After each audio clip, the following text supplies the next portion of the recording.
Bismillah. Assalamualaikum warahmatullahi wabarakatuh. Alhamdulillahirabbil alamin wassalatu wassalamu ala asyrafil anbiya'i wal mursalin wa ala alihi wa sahbihi ajma'in. Asyhadu la ilaha illallah wahdahu la syarikalah, asyhadu anna Muhammadan abduhu wa rasuluhu la nabiyya ba'dah. Mari kita awali kajian kita dengan membaca basmalah. Bismillahirrahmanirrahim. Puji syukur kita panjatkan kepada Allah Subhanahu wa taala yang masih terus memberikan nikmat yang tak terhingga kepada kita. Kita masih diberikan kehidupan, umur yang panjang, kesehatan serta kesempatan. Wabil khusus kita masih diberikan nikmat Allah yang paling agung, yang paling mulia, yaitu nikmat iman, nikmat Islam, nikmat ibadah, nikmat menuntut ilmu agama yang sampai saat ini masih Allah berikan kepada kita. Mudah-mudahan nikmat iman Islam ibadah ini terus Allah sampaikan hingga akhir hayat kita. Mudah-mudahan kita semua nanti dipanggil Allah dalam keadaan husnul khatimah. Amin ya rabbal alamin. Salawat terim salam marilah kita sampaikan kepada junjungan kita semua Nabi besar Muhammad sallallahu alaihi wasallam, dan juga kepada keluarga beliau, para sahabatnya, serta umat yang istiqomah di sunnah beliau hingga hari kiamat. Mudah-mudahan kita semua bisa istiqomah itu sunnah Nabi semaksimal yang kita bisa, dan kita mohon ampun atas hal-hal yang kita belum bisa. Mudah-mudahan di hari kiamat nanti kita bisa mendapat syafaat dari beliau, dan mudah-mudahan kita semua dikumpulkan Allah dalam surganya serta keluarga dan orang yang kita cintai. Amin ya rabbal alamin. Bapak sekalian, ibu-ibu, para jamaah salat subuh rahimakumullah. Hari ini kaji kita lanjutkan. Kaji kita masih dalam tema besar, yaitu ilmu hakikat. Ya. Jadi ilmu hakikat dalam memahami agama kita, dan juga dalam memahami peristiwa-peristiwa yang terjadi dalam kehidupan kita. Pada waktu yang lalu kita sudah bahas, jadi subbabnya, bab besarnya itu ilmu hakikat, subbabnya adalah hakikat manusia. Yang hari ini kita masuk kepada part 2. Ya.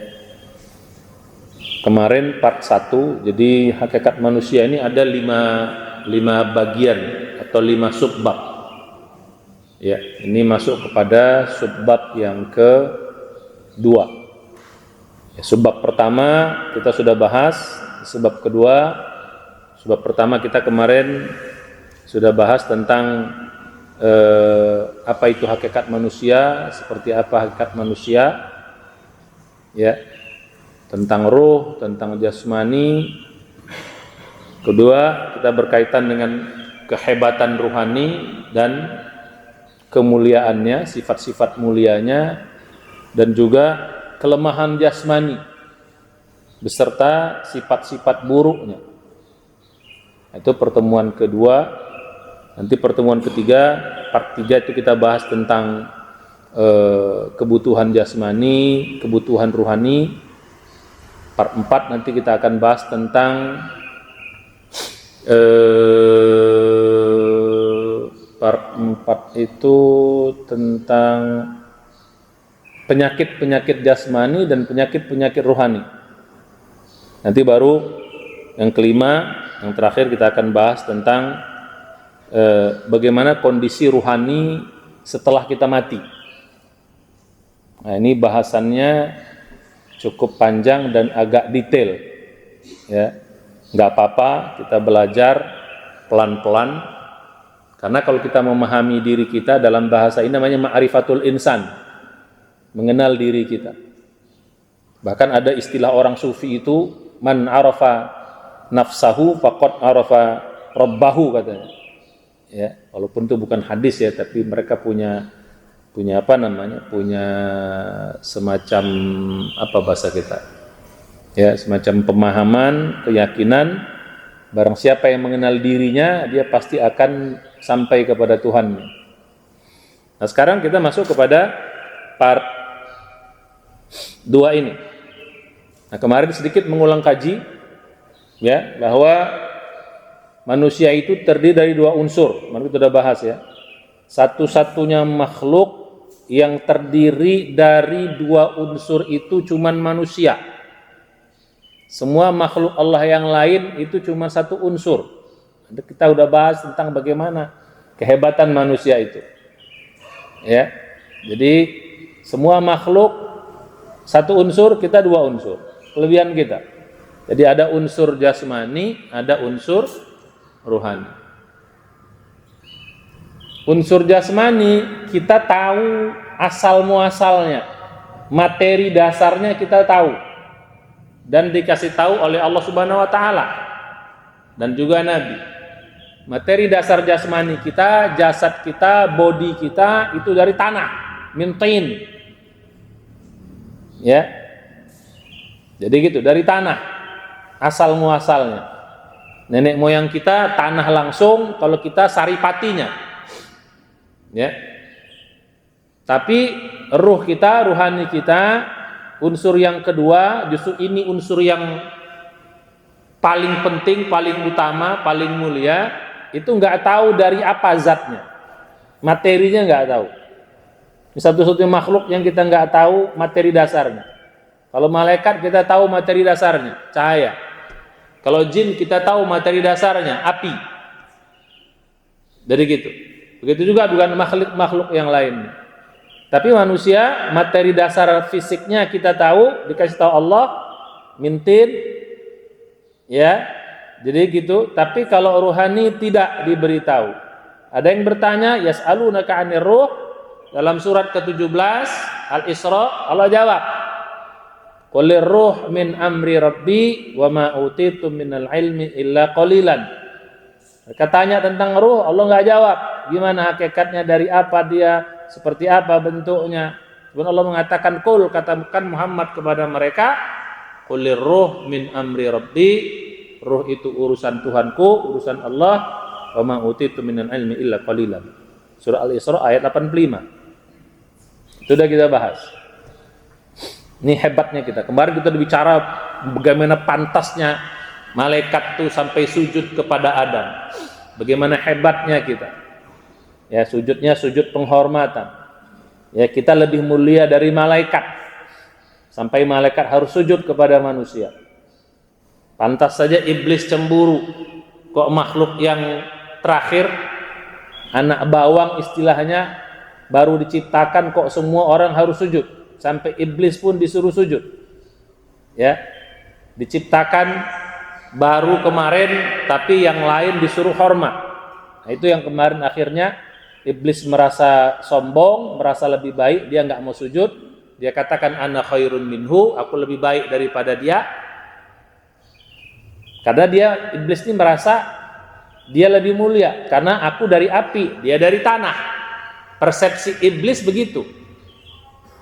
Bagaimana aku harus sujud kepada zat, kepada makhluk yang kau ciptakan dari tanah, sementara aku dari api, maka aku lebih mulia. Nah, di sini kesalahan iblis. Dia hanya melihat manusia dari sisi tanahnya. Nanti kita bahas di sini. Memang betul, kalau dari sisi tanahnya manusia itu buruk. Dari sisi tanahnya manusia itu jelek sifat-sifatnya. Dia lupa bahwa manusia itu terdiri dua unsur. Ada unsur rohani, disinilah unsur kemuliaan manusia. Nah, ini yang kita bahas pada kesempatan kali ini. Ya. Nah, jadi pada kesempatan yang lalu kita sudah bahas bahwa hakikat manusia justru berada pada ruhaninya, bukan pada jasmaninya. Jadi situ. Walaupun kita tidak boleh melupakan jasmani, karena manusia itu ya satu paket ini. Kalau tidak ada dua paket ini, nggak ada namanya manusia. Kalau ruh doang tanpa jasmani, namanya bukan manusia, namanya hantu. Sudah bahas kemarin. Namanya spirit, ghost. Fisik doang tanpa ruhani, namanya juga manusia, bukan manusia, namanya bangke, zombie. Kalau fisik doang, tapi gabungan kedua-duanya baru disebut manusia. Jadi nggak boleh juga kita melupakan jasmani. Bahkan kalau kita sudah belajar nanti sampai lanjutan ini, justru bapak-bapak, ibu-ibu, ya, jasmani kita ini adalah ujian terbesar dari ruhani kita. Jadi ini kajian tingkat tinggi ya. Mohon tidak tidur, tidak ngantuk, supaya jangan kacau jalan darahnya. Ya, jadi kalau ngantuk tiba-tiba Ustadz ngomong apa gitu. Wah, ini apa? Jadi gitu. Tapi alhamdulillah sekarang sudah ada apa? Sudah ada videonya, yang kurang-kurang jelas bisa mengulang kembali kajinya. Jadi gitu. Ini jelas Allah katakan dalam Al-Qur'an. Ya, dalam surat ke-32, ini harusnya sudah hafal nih. Karena setiap Jumat subuh pasti imam baca surat ini, namanya surat As-Sajdah. Ya, ayat 7, 8, 9. Alladzi ahsana kulla syai'in khalaqahu wa bada'a khalqal insani min tin. Ayat 7-nya. Tsumma ja'ala naslahu min sulalatin min ma'in mahin. Ayat 8-nya. Ayat 9-nya, tsumma sawwahu wa nafakha fihi mir ruhihi wa ja'ala lakum sam'a wal absar wal afidah qalilan ma tashkurun. Dialah Allah yang menciptakan manusia. Dialah Allah yang menjadikan sebaik-baik ciptaan.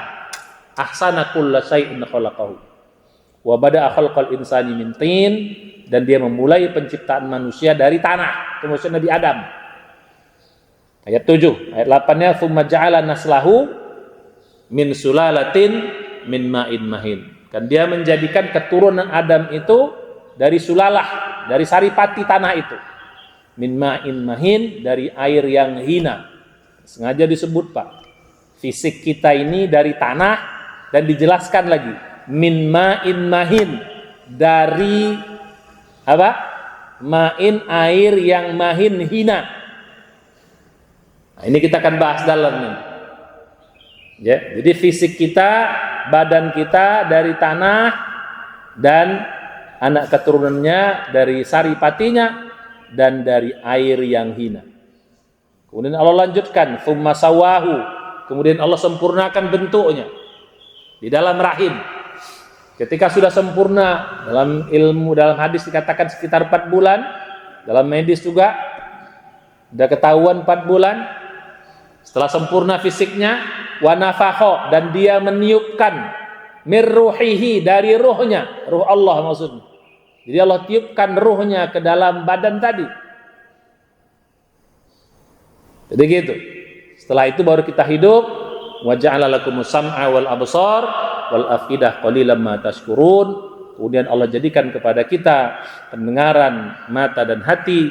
Cuman sayang sedikit manusia yang bersyukur. Jadi ayat ini menjadi jelas bahwa manusia ada 2 unsur. Satu unsur tanah yang hina. Allah justru itu. Tanah yang hina. Jelas Allah jelaskan. Ya min tin, min sulalatin, min ma'in mahin. Jelas. Tanah, badan kita dari tanah dan dari air yang hina. Yang kedua, ruh dari Allah ya ke dalam diri kita. Nah, lihat dari 2 ini kelihatan, Pak. Satu dari tanah yang hina, satu dari Allah. Jadi dari 2 ini kelihatan. Satu dari tempat yang rendah dan hina, satu dari tempat yang tinggi dan mulia. Jadi ruh kita dari Allah yang maha tinggi, yang maha mulia. Jadi kalau gitu, hakikat kita di mana? Yang rendah atau yang mulia? Coba, hakikat kita yang mana? Yang rendah atau yang mulia? Yang mulia. Pantaslah malaikat disuruh sujud. Jadi gitu. Ini kita, manusia. Nah, balik kita kepada akan penjelasan kita pada hari ini. Jadi kalau kita lihat di sini, ruh itu cenderung karena dia berasal dari yang mulia, dari Allah, dari yang tinggi, maha tinggi, maka kecenderungan sifat-sifatnya pun sifat yang mulia. Sifat yang mulia dan sifat yang tinggi. Dan dia hebat yang saya katakan. Tapi badan ini, jasad ini yang dari tanah ini, karena dia rendah, dia berasal dari yang rendah, dia berasal dari yang hina, maka kecenderungannya pun akan sifat-sifat yang hina, yang rendah. Di badan kita nih, Mak. Nah, disitulah hawa nafsu itu, itulah berada di dalam jasad kita ini. Makanya cenderung yang hina-hina. Cenderungnya yang receh-receh. Bahkan nanti kalau kita bahas yang lebih dalam lagi, karena ruh ini datang dari Allah yang mulia, makanya dia senang kembali kepada Allah. Karena jasad ini dari tanah, maka dia senang di tanah. Makanya kalau kita mati, innalillahi wa inna ilaihi raji'un, itu jasmani atau ruhani? Innalillahi wa inna ilaihi raji'un itu jasmani atau ruhani? Yang kembali kepada Allah itu jasad kita atau ruhani kita? Ruhani kita. Ruhani datang dari Allah dan akan kembali kepada Allah. Jasmani yang dari tanah kalau mati akan kembali ke tanah. Ini sedikit kita belajar tentang siapa kita. Jadi orang yang betah berada di bumi ini itu berarti yang dominan fisiknya, jasmaninya. Orang yang pengen masuk surga, orang yang pengen terus ingat Allah, yang ingin kembali sama Allah, itu berarti yang dominan ruhaninya. Malah kalau kita belajar tentang pelajaran-pelajaran sufi tapi yang benar ya, bahwa justru ruhani ini tersiksa berada di dalam jasmani ini, maka dia pengen balik. Ya cuman kita nggak usah sampai gitu-gitu teing lah gitu ya. Nah, jadi balik kita pada kaji kita. Jadi gitu. Jadi yang mulia bergabung sama yang tarik menarik. Justru ujian kita Pak, yang namanya kita ruhani ini adalah ini tarik menarik nih Pak. Saling tunggang menunggangi, saling kontrol mengontrol. Siapa yang menang, siapa yang kalah?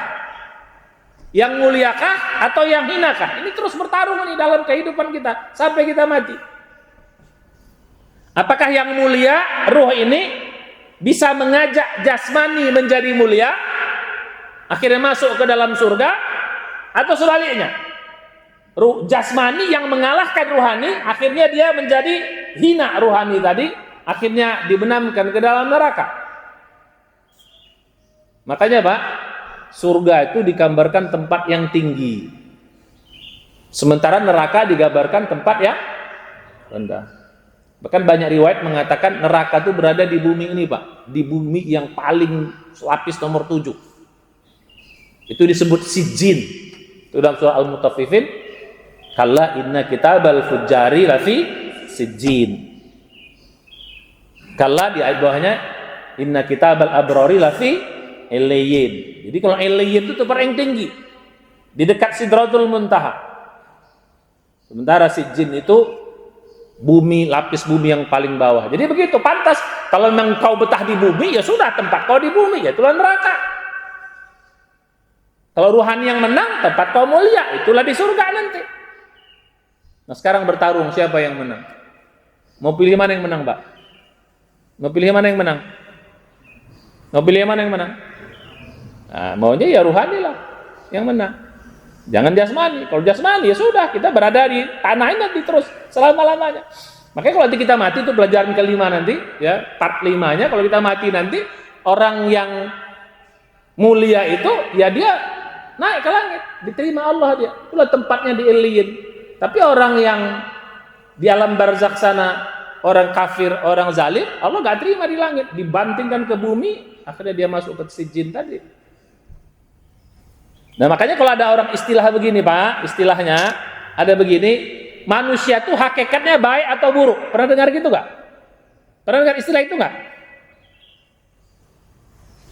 Pernah? Oke. Mana yang benar? Manusia pada hakikatnya baik, atau ada yang lain mengatakan manusia itu pada hakikatnya buruk. Mana yang benar? Mana yang benar Pak? Mana yang benar? Dua-duanya benar. Tergantung tinjauannya. Dua-duanya benar. Kalau tinjauannya ruhani, betul. Manusia itu pada hakikatnya baik. Itu berarti tinjauan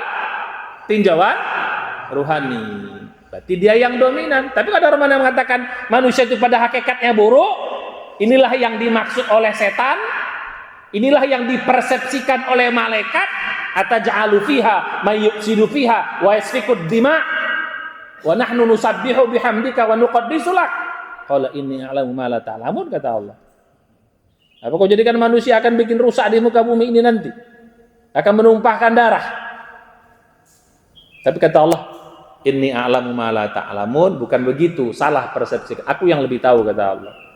Nanti kok bilang manusia itu pedakat buruk, betul-betul. Kenapa? Kalau tinjauannya jasmani, dua-dua betul, tergantung tinjauannya. Tapi kita sebagai orang beriman, tinjauan kita adalah hakikat manusia itu pada jasmaninya. Pada rohaninya, bukan pada. Makanya kalau orang Nasrani itu Pak, kalau meninggal bukan inna ilaihi raji'un, mereka mengatakan apa? Dari tanah akan kembali ke tanah, karena mereka manusia itu ya tanah. Kalau kita enggak, inna lillahi wa inna ilaihi raji'un. Oke, balik pada kaji kita. Jadi karena sifatnya apa? Mulia, kecenderungannya akan mulia. Karena sifatnya rendah jasmani, cenderungnya tadi berbuat maksiat, berbuat yang buruk, berbuat yang dilarang. Bergabung menjadi satu, tarik menarik. Itulah manusia. Sekarang masuk kita pada kaji kita. Dalam Al-Quran pendengar surat As-Syams, fa'alhamaha fujuraha wa taqwaha. Ayat 8. Surat Syams itu surat ke-90 kalau tak salah saya. Betul enggak? As-Syams itu surat 90. Atau 91. 91. Ayat 8. Kami ilhamkan, kata Allah, kepada jiwa itu fujuroha wa taqwaha. Ini yang kita bahas nih. Allah mengilhamkan ke dalam jiwa manusia fujur, sifat fujurnya dan sifat takwanya. Mungkin banyak dulu bertanya-tanya, apa maksud dari ayat ini? Allah mengilhamkan ke dalam jiwa manusia sifat fujurnya, sifat takwanya. Nah, kalau kita dari unsur ini Pak, baru kelihatan sifat fujur itu berada di dalam jasad. Ada pada hawa nafsu. Sifat takwa itu ada pada ruhani.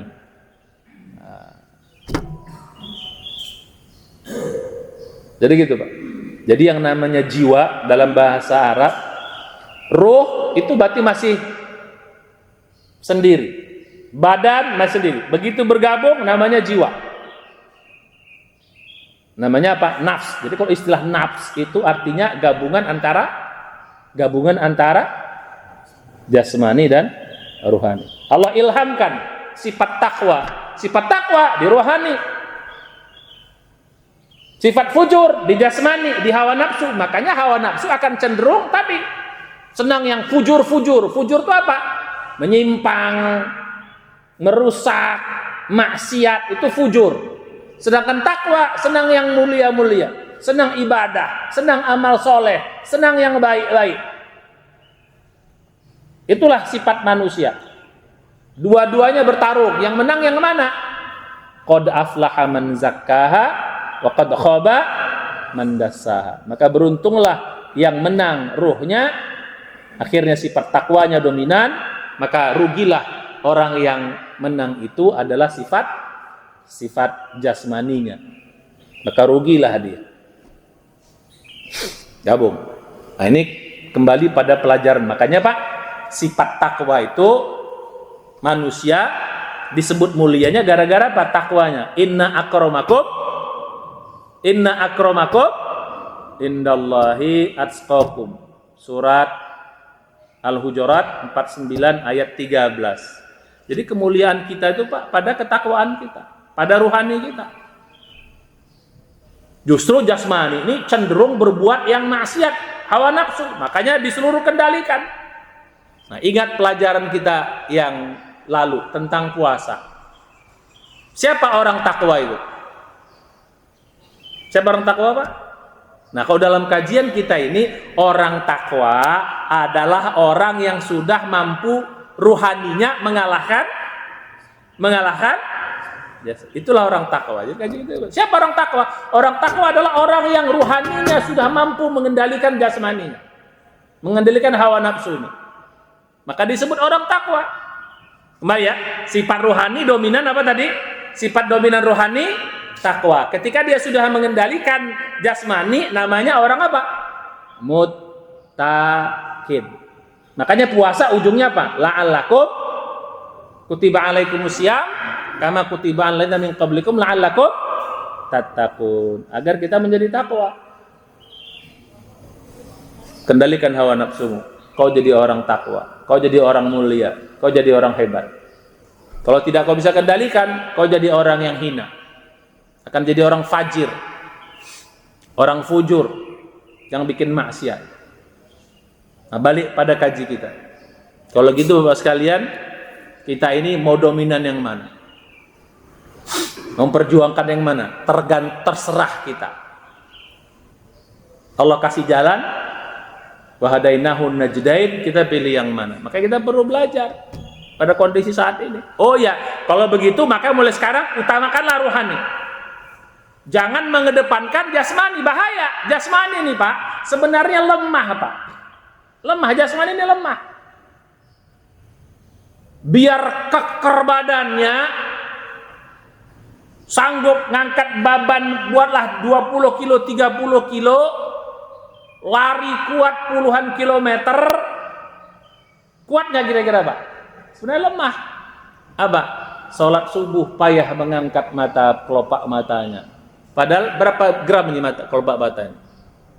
Yang keker-keker tadi itu yang salah ya, yang badan doang, ruhaninya nggak ada atau ruhaninya lemah.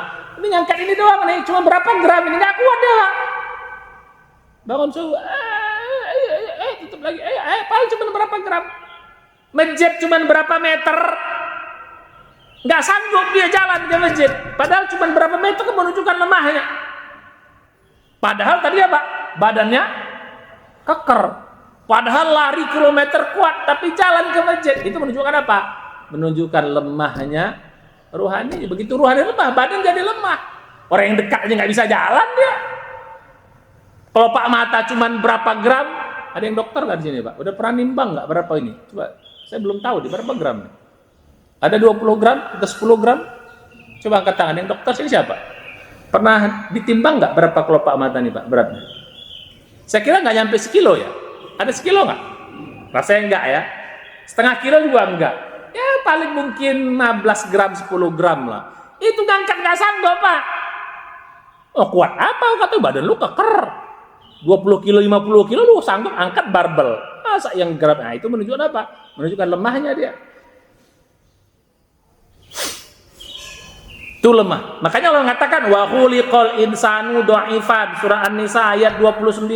Kami ciptakan manusia itu lemah. Fisik kita ini lemah sebenarnya Pak. Yang bikin kuat dia itu adalah ruhaninya. Secara fisik kita ini lemah. Saya bilang pada waktu yang lalu orang lomba lari lawan kucing aja kalah, apalagi lawan singa, apalagi lawan citah. Gelut sama kerbau aja kalah. Apalagi sama gorila, tambah kalah lagi. Jadi kok sosok jago, badan keker-keker. Coba tuh lawan gorila kalau berani. Kok sosok hebat, badan keker-keker. Coba tuh. Tapi kalau ruhaninya hebat, biar badannya lemah, tetap dia nampak kuat. Loh, Pak, ada orang yang cacat, tapi ke masjid dia sanggup dia jalan. Oh, kekuatan apa? Kekuatan rohani. Coba lihat di Palestina. Mati saudaranya, mati keluarganya, badannya pun rusak, tapi tetap alhamdulillah. Lihat Palestina, itu Palestina itu mukjizat Allah yang turunkan. Banyak sekarang orang masuk Islam itu gara-gara peristiwa apa? Peristiwa Gaza, peristiwa Palestina. Maka salah satu hikmahnya biar itu lama-lama Allah bikin, itu biar banyak orang masuk Islam Pak. Nggak apa-apa, toh yang meninggal juga akan masuk surga syahid. Itu Allah bikin lama. Jadi kalau tanya, Ustaz kok lama kali kita menang? Salah satu bikin banyak orang masuk Islam itu. Orang sekarang apalagi sekarang dengan terbuka informasi, ngelihat udah mati keluarganya, udah dia bilang tetap dia puji Allah. They praise Allah. Mereka memuji Allah. Alhamdulillah. Ya Allah. Gak ada nampak orang yang sedih, orang yang depresi, orang yang down. Itu kalau dalam kondisi, kalau dalam bicara psikologi Pak, orang kalau udah gitu pasti depresi. Pasti down mentalnya, bisa gila. Tapi mereka justru tidak, nampak tegarnya. Mereka puji Allah, mereka bersyukur. Maka mereka bilang gembira, mereka sudah di surga yang mati tadi. Banyak orang masuk Islam gara-gara itu sekarang. Lihat yang di YouTube tuh banyak orang-orang masuk Islam gara-gara peristiwa. Nah sambil juga Allah membongkar bagaimana jahatnya Yahudi, Israel, Zionis, dibongkar juga sama Allah. Betapa sebenarnya yang teror itu mereka. Jadi sekarang nggak bisa lagi orang mengatakan Islam itu nggak ada, yang teror itu ya Yahudi, Israel itulah Allah bukakan semua aib orang-orang itu. Itu salah satu hikmahnya gitu loh. Alhamdulillah ya sekarang sudah katanya gencatan saja. Mudah-mudahan tuh kemuliaan sudah Allah berikan. Cuman jangan cepat menang juga Pak. Kalau cepat menang kiamat kita Pak. Tanda-tanda. Kalau udah menang kiamat kita. Jangan sekarang lah kiamat ya. Nah balik kita pada kaji kita. Jadi tarung nih antara jasmani dan ruhani. Siapa yang menang? Yang menang itu adalah ruhani. Maka mulialah dia, takwa. Mulia dia masuk ke dalam surga. Pantas. Makanya surga itu disiapkan mu'iddat lil muttaqin, disiapkan bagi orang takwa, orang yang sudah mampu mengendalikan hawa nafsunya. Wa amman khafa maqama rabbih wa nahan nafsa 'anil hawa fa innal jannata hiyal ma'wa. Orang yang takut akan kebesaran Tuhannya dan dia bisa mengendalikan hawa nafsunya, pantaslah surga tempat tinggalnya. Jadi begitu. Nah balik kita pada gaji kita. Kalau gitu ruhani punya sifat apa tadi? 5. Punya sifat 5 ruhani. 1, dia kuat. Sementara jasmani lemah. Yang saya bilang tadi itu. Ya, makanya kalau kita dominan ruhaninya, maka fisik kita akan kuat. Makanya kalau istilah mensana in corpore sano itu salah tuh sebenarnya tuh. Di dalam tubuh yang sehat terdapat jiwa yang sehat, itu salah itu. Yang benar itu apa? Di dalam jiwa yang kuat, jiwa yang sehat akan terdapat fisik yang kuat. Jadi kalau jiwanya kuat, fisiknya kuat. Tapi kalau fisiknya doang, jiwanya lemah, itu fisik bisa hancur-hancuran Pak. Pernah dengar istilah dari dokter nggak? Ada namanya istilah psikosomatik. Apa psikosomatik? Apa psikosomatik? Orang yang badannya sakit gara-gara jiwanya sakit. Namanya psikosomatik, Pak. Psikosomatik. Orang maaf ya, orang gini. Ya. Jadi sakit badannya gara-gara fisiknya sakit gara-gara jiwanya sakit. Tapi banyak orang yang sakit karena jiwanya kuat, akhirnya fisiknya bisa jadi ikut. Lihat peristiwa yang saya bilang tadi. Lihat Nabi Ayub. Coba gimana? Jadi banyak orang-orang yang fisiknya lemah, Pak, tapi hebat. Lihat siapa? Pejuang pemimpin Hamas yang paling ditakuti, siapa namanya? Syekh siapa? Ahmad Yasin. Apa, Pak? Gimana fisiknya? Gak bisa bergerak, Pak. Cuma kepalanya doang. Badannya lemah, gak bisa bergerak badannya. Itu ditakuti sama Yahudi. Badannya gak bisa bergerak, lumpuh semuanya. Yang bisa bergerak cuma kepalanya doang. Makanya matanya bisa, cuma itu doang. Tapi itu paling ditakuti oleh mereka. Itu kekuatan apa namanya? Kekuatan ruhani. Nah jadi satu, sifat ruhani itu kuat. Sementara jasmani itu sifatnya apa? Lemah. Satu. Ini kalau kita bandingkan head to head. Yang kedua, bukan hanya kuat dia. Ruhani ini, Pak, enggak mati. Ruhani enggak mati, Pak. Yang mati, yang hancur, Pak. Sebagai jasmani, dia mati dan hancur. Ruhani enggak mati, Pak. Dia hanya apa namanya? Pindah alam saja. Atau nanti dia enggak mati, dia hanya berubah bentuk. Ruhani itu enggak mati, Pak. Dia hanya berubah bentuk. Yang mati itu apa? Yang mati jasmani. Begitu kita mati, jasmani masuk ke dalam tanah, hancur dia. Menjadi tanah lagi. Ruhani ini enggak hancur dia. Dia enggak mati, dia kembali kepada Allah. Kalau dia beriman bertakwa, Allah terima, diletakkan di Illiyin. Kalau dia banyak maksiat, zalim, kafir, Allah enggak terima, dibantengkan dia ke Sijjin, masuk ke dalam tanah. Jadi ruhani tidak mati. Sementara jasmani mati, hancur. Cuma nanti begitu kita meninggal, begitu kita dibangkitkan, nanti bergabung kembali. Itu kita bahas nanti pada bab yang kelima. Itu sifat yang kedua. Ini secara sifat yang ketiga, ruhani ini mulia. Karena dia datang dari Allah, dia mulia. Sementara jasmani hina. Karena dia berasal dari air yang hina tadi. Min ma'in mahin, hina. Mulia. Sifatnya. Nah, yang ketiga, yang keempat, ruhani ini senang ibadah. Senang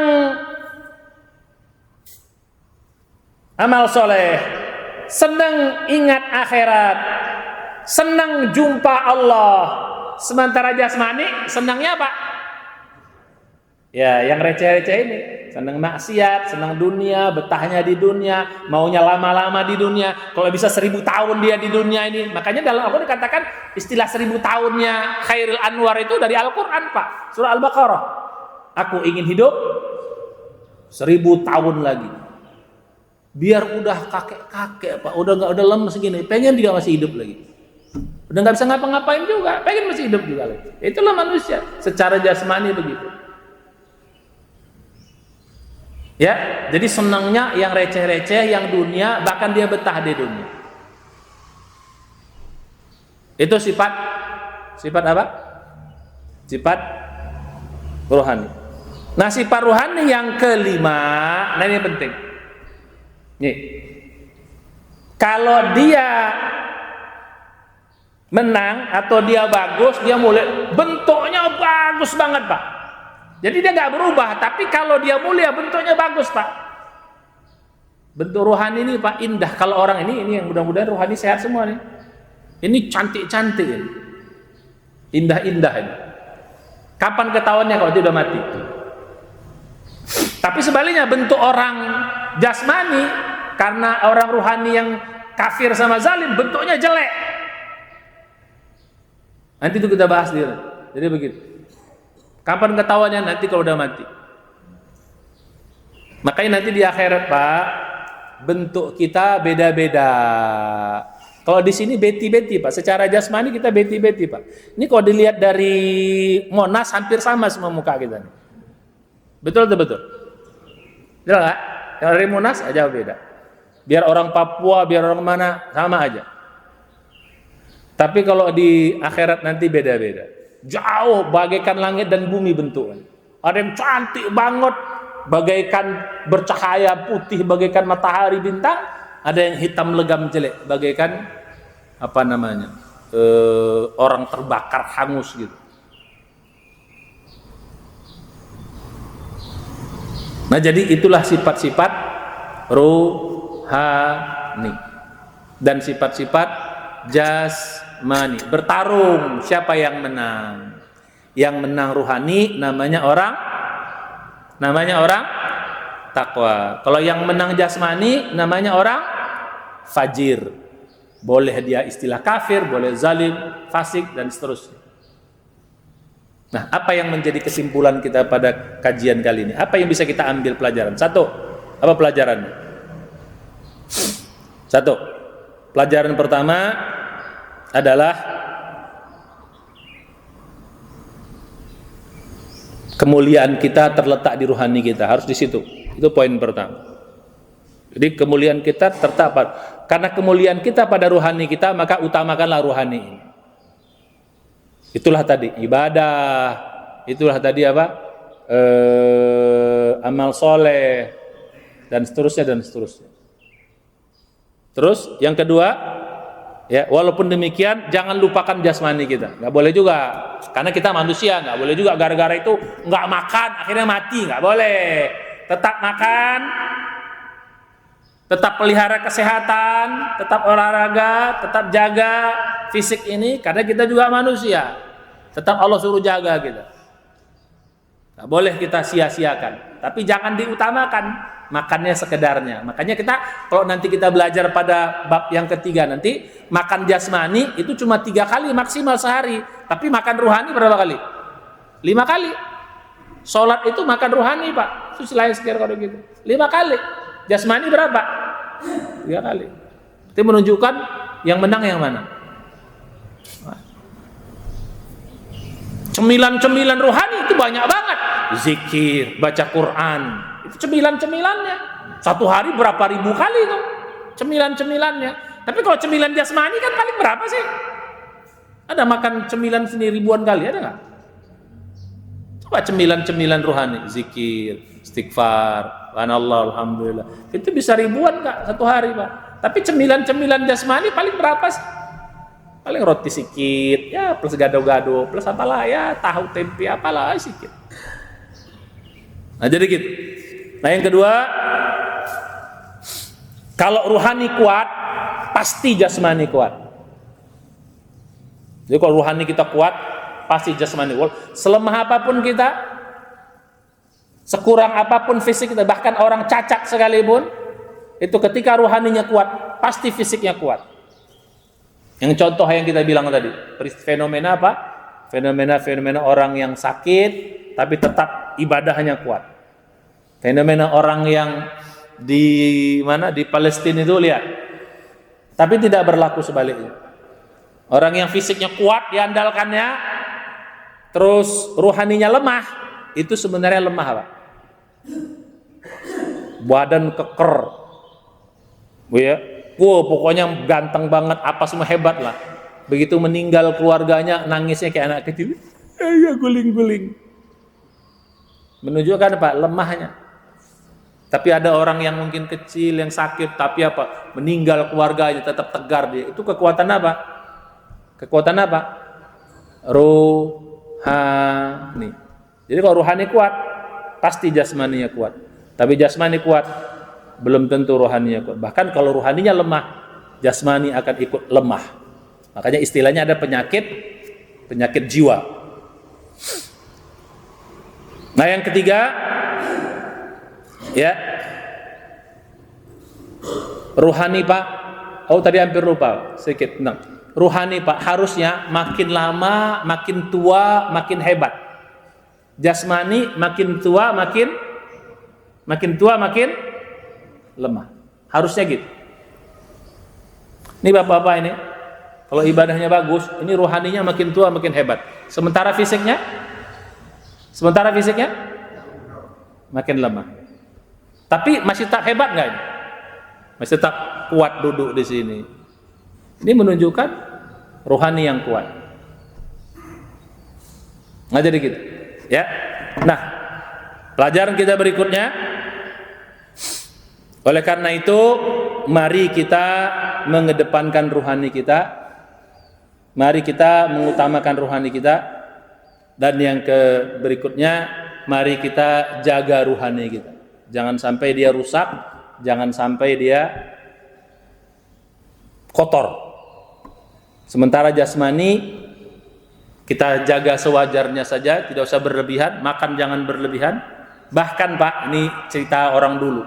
Kalau mau jadi sakti, orang-orang dulu tuh gimana Pak? Orang dulu kalau sakti ngapain? Apa? Puasa. Bertapa. Lihat tuh orang-orang dulu tuh bertapa di gunung-gunung. Itu meninggalkan kenikmatan apa? Jasmani. Jadi kalau jasmaninya sudah lemah, maka ruhaninya akan kuat. Tuh itu cerita sedikit. Ya apalah ya, film-film atau apalah ya. Tapi ada bagusnya juga. Pernah cerita Brahma Kumbara? Oh ini sedikit dulu. Senang gitu, Brahma Kumbara. Ketika dia belajar ilmu lumpuh lampah. Ini bukan cerita film Pak ya, sedikit ambil cerita lah ya. Cerita lumpuh lampah. Apa ini dia? Bagaimana dia belajarnya? Ilmu tingkat tinggi itu Pak, belajarnya lumpuh lampah itu. Dia puasa 40 hari 40 malam. Enggak makan, enggak minum. Wah, katanya begitu katanya. Cuman kalau katanya minum doang lah gitu atau apa. Jadi begitu dia selesai sakti kali dia. Nah, itu cerita antah berantah. Jadi orang dulu kalau mau sakti memang tubuhnya sengaja diapain? Dilemahkan. Karena kalau tubuh ini kuat apa nanti ruhani jadi lemah. Makanya kita disuruh puasa. Puasa ini kan dalam rangka apa? Melemahkan jasmani supaya ruhaninya hidup. Malam disuruh bangun malam untuk sholat, bukan lelean. Kurang tidur, lemah secara fisik, tapi ruhaninya hebat. Makanya sahabat-sahabat dulu Pak, mereka malam bagaikan rahib, siang bagaikan singa. Kalau malamnya rahib, siangnya singa juga, tapi singa ngantuk. Kenapa mereka? Kalau kita coba rajin bangun malam, bukannya ini yang kurang baik lah ya. Kalau kita bangun jam 2, udah rajin sholat, pagi-pagi terasa apa? Terasa apa? Ngantuk kan? Pengen tidur kan? Kalau sahabat dulu apa? Pagi-paginya seger. Apa bedanya? Mereka ibadahnya menggunakan kekuatan rohani. Kalau kita ibadahnya menggunakan kekuatan jasmani. Makanya begitu pagi ngantuk. Hadis itu bedanya. Mereka ibadahnya menggunakan kekuatan rohani. Jadi mereka istilahnya khusyuknya apanya gitu. Kita belajar tuh. Sementara kita enggak, lebih banyak jumlahnya doang. Dipaksa. Pagi-pagi enggak teler, rabuk, tidur. Kalau mereka enggak. Nah, ini mudah-mudahan kita jangan begitulah, pelan-pelan belajar. Nah, apa kesimpulan yang terakhir? Kesimpulan terakhir pelajaran kita pada hari ini adalah mari kendalikan hawa nafsu, maka kita akan menjadi mulia. Itulah orang takwa. Tapi orang yang hawa nafsunya menguasai dirinya, itulah orang yang hina dan pantas dia masuk ke dalam neraka. Nauzubillah. Nah, inilah pelajaran kita pada kesempatan kali ini. Tarung. Siapa yang menang? Kalau kita menang rohani kita, mulia, yang mulia. Tapi kalau yang menang jasmani, akan hina lagi. Mudah-mudahan ini menjadi pelajaran bagi kita. Yang terakhir, bagaimana caranya agar ruhani ini dominan? Ya, ada dua caranya, Pak. Cara yang pertama, kasih makan dia banyak-banyak. Ruhani itu kasih makan banyak-banyak. Yang kedua, kurangi kenikmatan jasmani. Jadi dua kuncinya, Pak. Ya, kalau mau ruhani ini kuat, kasih makan dia banyak-banyak. Ya, makannya apa? Kita belajar nanti pada pertemuan berikutnya. Ya, dengan ibadah, dengan apa? Yang kedua, kurangi makan jasmani. Jadi apa? Banyakin puasa, banyakin sedekah, banyakin tahajud, banyakin zikir. Jadi kurangi kenikmatan jasmani. Insya Allah ruhani kita akan kuat. Tapi sebaliknya, kalau kita kurang makan ruhaninya, makan jasmani yang diperbanyak, justru ruhaninya lemah, maka jasmaninya yang akan kuat. Tapi lama-lama ya ujung-ujungnya hina. Nauzubillah. Nah, itulah pelajaran kita hari ini, mudah-mudahan bermanfaat. Wallahu a'lam bishawab. Ada pertanyaan? Saya ingin banyak nanya ya.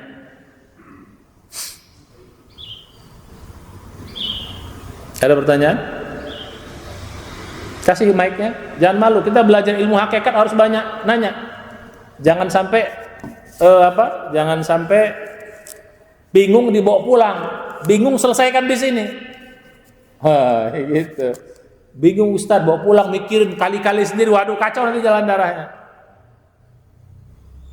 Oh ya, hampir kelupaan. Pelajaran kita Pak, semua itu nanti berpulang kepada yang dua ini. Jadi ilmu zahir, ilmu ruhani. Nah, ilmu hakikat itu letaknya nanti pada ilmu ruhani. Jadi ilmu hakikat itu letaknya pada ilmu dalam istilah. Kalau dalam kungfu itu belajar tenaga dalamnya lah gitu. Ibadah itu ada ruhaninya, ada jasmaninya. Ruhaninya itu apa? Ikhlasnya, khusyuknya, fahamnya. Gitu. Zahirnya apa? Yaitu gerakannya, bacaannya, itu dua-dua tetap kita belajar. Nah, cuman kalau ilmu zahir itu belajarnya di ilmu fikih. Tetap harus belajar, ya. Tapi ilmu ruhani itu belajar di ilmu hakikat. Ini sebagai tambahan. Nah, jadi harapan saya ke depannya ya tetap belajar fikih. Saya anggap sudah tetap pada ustadz yang lain. Nah, Ustadz Sambo kita kajiannya kajian dalam aja, tenaga dalam, biar sakti semuanya. Makin tua makin sakti. Kalau ruhaninya hebat. Makanya orang dua itu kan makin tua tuh makin jago-jago Pak. Lihat kungfu tuh. Wah, itu jago-jago dia. Bertapa di gunung mana, itu cerita lah ya. Ini sakti kita maksudnya apa? Sakti doanya terkabul, sakti dikena ujian tetap tegar, sakti bahasa kitanya menghadapi dunia ini enteng, itulah saktinya. Bukan sakti yang bisa terbang-terbang itu, bukan. Insya namanya nanti karomah. Nah, karomah itu orang takwa. Inna akramakum indallahi atqakum. Wallahu a'lam bishawab. Mana mic-nya? Silakan. Pak Lukman mau nanya, silakan kasih mic-nya. Itu nggak apa-apa, biar nanti dengar, biar masuk YouTube. Bisa disorot nggak? Kalau bisa disorot, sorot aja.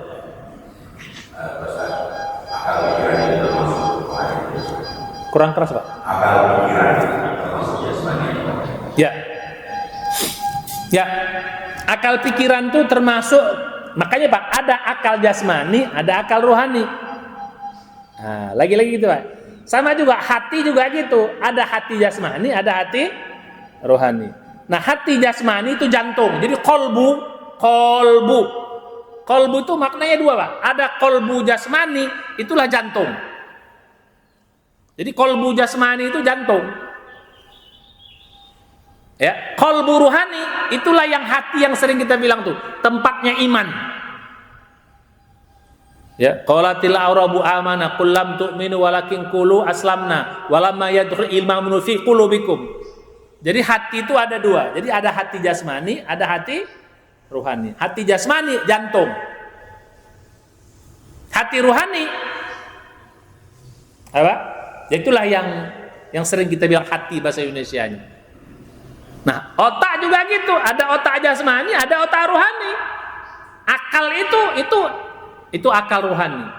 Otak kita ini jasmaninya.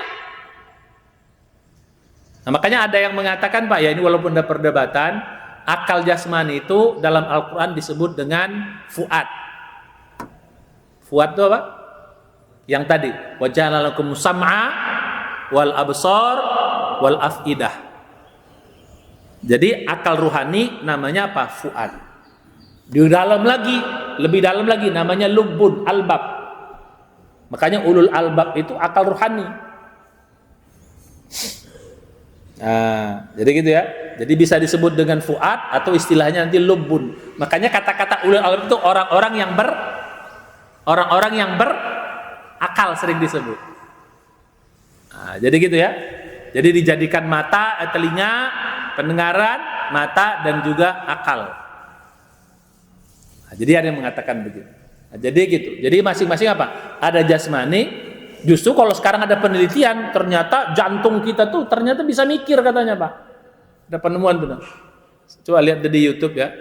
Apa namanya? Jadi ternyata jantung ini bisa, itulah yang istilah kita hati ruhani. Ya, jadi balik itu Pak ya. Jadi ada akal jasmani, ada akal ruhani. Ada hati jasmani, ada hati ruhani. Terserah kita mau dominan yang mana. Maka dalam Al-Qur'an, dalam hadis dikatakan inna fil jasad mudghatan, di dalam jiwa, dalam tubuh ada segumpal daging. Kalau dia rusak, rusak semuanya. Kalau dia bagus, bagus semuanya. Maksudnya apa? Dua-duanya Pak. Apa ya? Ala wahyal qalbu, itulah jantung.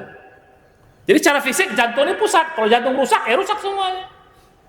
Kalau jantung bagus, tapi secara rohani gitu juga. Kalau rusak dia, ya rusak juga semuanya.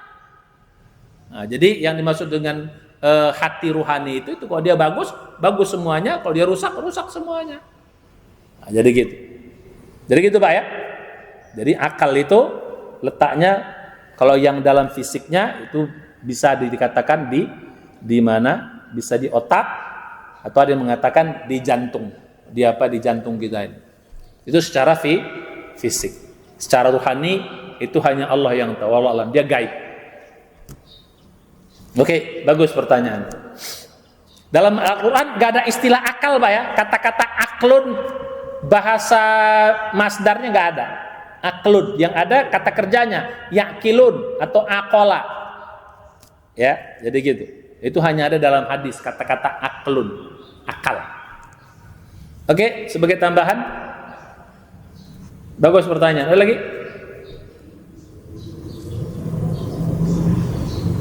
Nah, sedikit nambah tadi.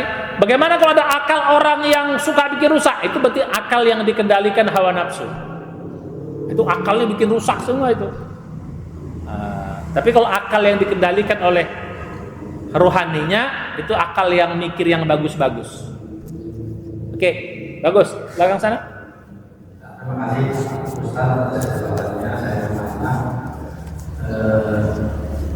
manusia itu maksudnya ada dasar, ada jiwa dan roh ya Ustaz. Kalau jiwa kan apa namanya? Ada jiwa yang amaro, ada yang Ya. jiwa yang mutmainnah gitu. Terus dalam konteks hari apa namanya, tadi kan Pak Ustaz menyampaikan apa namanya hanya dasar, ada jasmani dan rohani. Sebenarnya ada di sini unsur jiwa. Jadi kalau jiwa yang cenderung ke roh itu lebih cenderung ke mutmainnah gitu Pak. Ya. Kalau jiwa cenderung ke jasmani cenderung ke amal gitu. Ya. Bagus pertanyaan. Jadi gitu Pak. Jadi jiwa itu, soul bahasa Inggrisnya, itu gabungan antara roh dan jasad. Namanya jiwa. Ya. Maka yang diteliti oleh psikologi itu ilmu jiwa, ilmu soul, bukan ilmu rohani. Ya. Begitu jasad ini ruhnya keluar, namanya bukan jiwa lagi, namanya ruh. Jadi kalau dipisah, nah ini jiwa ya, istilahnya ini jiwa. Ya, kalau dipisah ini jasad, ini rohani. Begitu bergabung antara jasad dan rohani, namanya apa? Jiwa, namanya nafs. Nafs itu adalah gabungan antara jasad dan roh. Ketika dia lepas jasad apa rohani ini, namanya ruh lagi. Ketika masuk disebut dengan jasad, disebut dengan arwah atau ruh. Disebut dengan nafs. Nah, nafs ini saling pengaruh mempengaruhi, saya bilang tadi. Jadi nafs ini gabungan duanya. Kalau nafsnya cenderung ke kiri, ke hawa nafsu, namanya nafsul amaroh. Kalau dia ruhaninya menang, dia ke kanan, namanya nafsul mutmainnah. Jadi nafsul mutmainnah itu jiwa orang yang ruhnya yang dominan. Sementara nafsul amaroh orang yang jiwa yang jasmaninya yang atau nafsunya yang dominan. Yang tengah-tengah bisa kanan kiri namanya lawamah. Jadi paham ya? Jadi istilah jiwa atau nafs atau anfus atau nufus, tiga istilahnya Pak, gabungan antara jasmani dan, jadi ketika masih di dalam namanya nafs. Kalau dicabut namanya ruh. Nah, jadi yang dicabut itu Pak, ruh, jiwanya langsung mati. Begitu ruhnya dicabut, nafsnya mati. Makanya kullu nafsin za'iqatul maut. Yang merasakan mati itu nafs itu. Ruh itu nggak mati Pak, dia pindah alam. Beda ya, jadi ya, paham ya? Jadi kalau udah masuk dalam badan, ruh itu menjadi apa? Menjadi nafs. Dicabut lagi, namanya ruh. Gitu. Atau jamaknya arwah. Paham ya? Nah, nafs yang dominan ruhnya namanya apa tadi? Yang baik-baik namanya apa? Nafsul mutmainnah. Itulah yang kalau mati, ya ayyatuhan nafsul mutmainnah. Kalau yang dominan nafsunya namanya jiwa yang ammaro. Itu surat Yusuf. Innan nafsa la ammaratun bisu illa marrahimar rabbi. Jadi bagus. Jadi bedakan ya. Apa beda ruh sama soul sama spirit? Bahasa Inggrisnya ruh ini spirit. Jiwa itu soul. Gitu ya. Bergabung dengan jasad namanya nafs. Begitu terpisah namanya ruh. Paham ya? Jadi kok yang terpisah. Jadi yang mati itu yang mana Pak? Yang mati jiwa. Ruh tidak mati. Oke, paham ya? Itu perbedaannya. Cuman kalau di dalam badan istilah ruh sama jasad, istilah ruh sama nafs hampir sama Pak. Seperti dalam surat Az-Zumar, misalnya Allahu yatawaffal anfus hina mautiha wallati lam tamut fi manamiha. Nah, itu mengatakan yang dimaksud nafs di situ adalah ruh. Coba dalam surat tafsir surat Az-Zumar, Allah mematikan jiwa manusia ya dalam tidurnya atau kalau dia mati di tidur itu dipegang Allah jiwanya. Kalau mati benar dicabut dia. Kalau dia bangun ditaruh lagi jiwa. Nah, ini maksud dengan jiwa di situ adalah roh. Coba dilihat surah Az-Zumar ayat berapa? Allahu yatawaffal anfusa hina mautiha wallati lam tamut fi manamiha fayumsiku allati qada 'alaiha al-mauta wa yursil ukhra ila ajalin musamma. Inna fi dzalika laayatin liqaumi yatafakkarun. Az-Zumar ayat surat 39 ayat akhir itu. Ada yang mau nengok duluan? Az-Zumar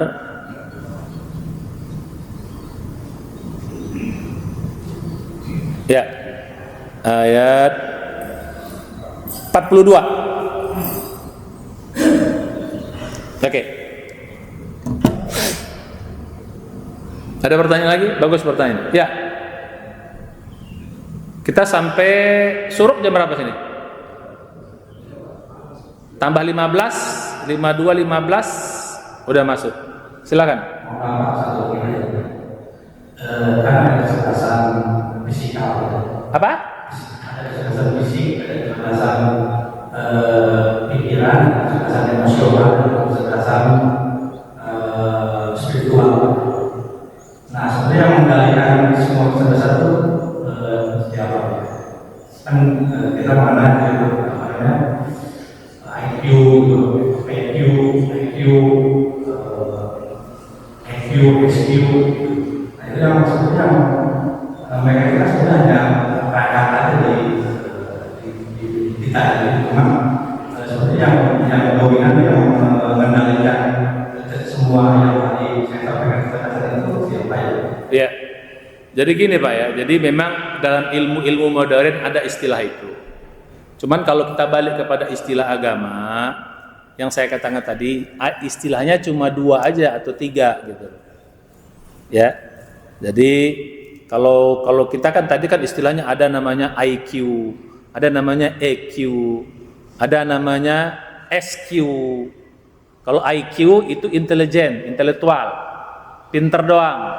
Kalau SQ itu emosional, ya emosional itu rasa, perasaan, ya ada namanya SQ spiritual. Ini cuma istilah saja dibuat oleh apa namanya? Kalau saya kurang pas dengan istilah-istilah ini, karena spiritual dalam bahasa Inggris dengan spiritual dalam bahasa Arab itu 2 hal yang berbeda. Kalau diterjemahkan spiritual itu artinya ruhaniyah. Nah, dalam Islam kekuatan ruhani itu iman. Takwa paling tingginya. Nah, dalam ilmu ilmu modern, spiritual itu ya orang-orang yang suka bantuin orang yang suka berbuat baik, tapi tidak beriman pun nggak apa-apa. Kalau itu nggak bisa, Pak. Di dalam bahasa kita yang namanya ruhaniyah itu ya harus imani dan takwa. Jadi kalau tidak beriman itu tidak spiritualis namanya. Nah, jadi itu perbedaannya. Jadi mereka biar tidak beriman nggak apa-apa, asal bisa baik bantuin orang, mau berbuat kebaikan amal soleh disebut spiritualis. Kalau kita enggak, kecerdasan spiritual. Kalau kita itu tetap berbuat baik tapi tidak dianggap kekuatan ruhani dalam konteks iman dan takwa. Jadi kalau tidak beriman, tidak bertakwa, maka ruhaninya disebut mati. Nah, jadi gitu Pak. Jadi tapi whatever itu untuk sebagai ilmu boleh saja. Ya. Jadi tapi tidak boleh dijadikan ke dalam ilmu Islam. Ya. Jadi makanya ada istilah mereka religius tapi tidak spiritual. Pernah enggak istilah gitu? Pernah enggak? Ya, beragama tapi tidak spiritualis. Itu istilah itu salah dalam bahasa kita. Ya, jadi gitu. Kalau sudah beriman itu pasti apa? Udah pasti Islam, udah pasti beragama gitu. Maka saya karena itu kan memang penelitian Barat Pak ya, itu bukan penelitian Islam. Ya, jadi gitu Pak ya, istilah itu istilah yang nggak apa-apa untuk ilmu boleh, tapi kalau dibawa jangan Islam harus ditransfer dulu, jangan ditarik 100%, bahaya nanti dia. Ya, satu lagi. Tadi disampaikan bahwa itu sangat tinggi sekali, dari kanan ke belakang beliau. Apa? Ruh itu tinggi, dan tangan itu adalah beliau. Ya, roh berasal dari yang tinggi, jasad berasal dari yang rendah. Betul. Terus?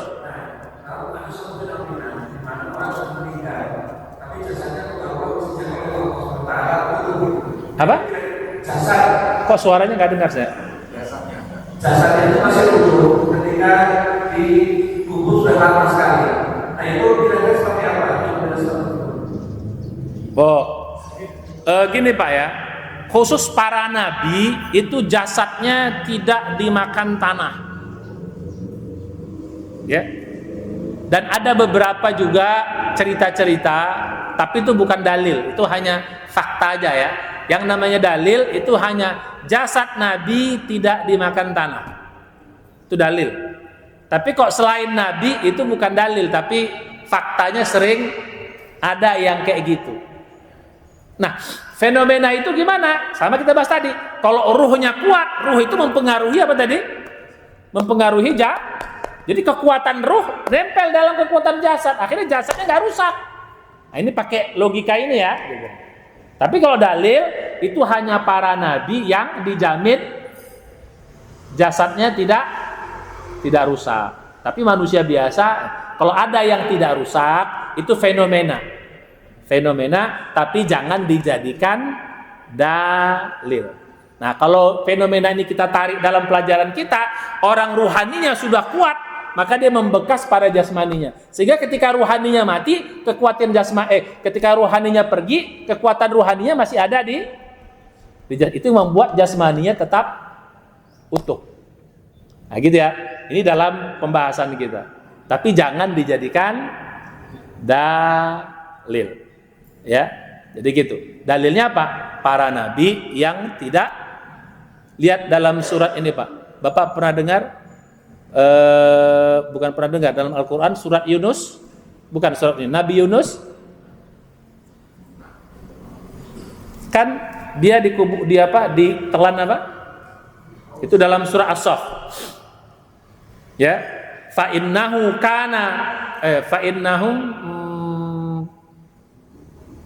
surat As-Saffat.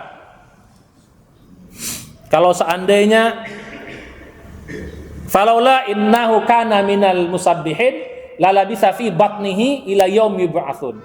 Kalau seandainya Nabi Yunus itu bukan orang yang rajin bertasbih, maka kami akan biarkan jasadnya selamanya berada di perut itu sampai hari kiamat. Itu menunjukkan Bapak, jasad Nabi itu gak hancur, Pak. Itu salah satu dalilnya ayat itu.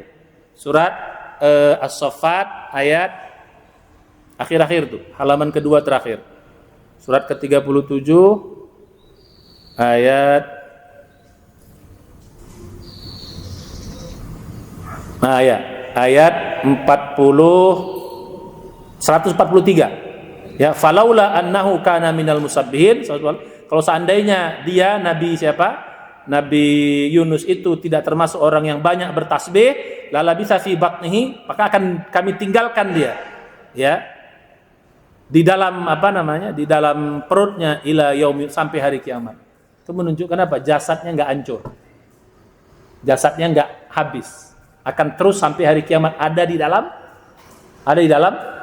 perut. Jadi ini salah satu menjadi dalil bahwa Nabi itu badannya nggak hancur, Pak, kalau dia mati. Ya, jadi gitu. Bagus. Saya kira demikian. Mudah-mudahan bermanfaat. Sudah waktu duha. Kita tinggal sholat duha saja. Syuruknya sudah selesai. Mari kita baca hamdalah dan doa penutup majelis. Subhanahamdika asyhadu an la ilaha illa anta astaghfiruka wa atubu ilaik. Assalamualaikum warahmatullahi wabarakatuh.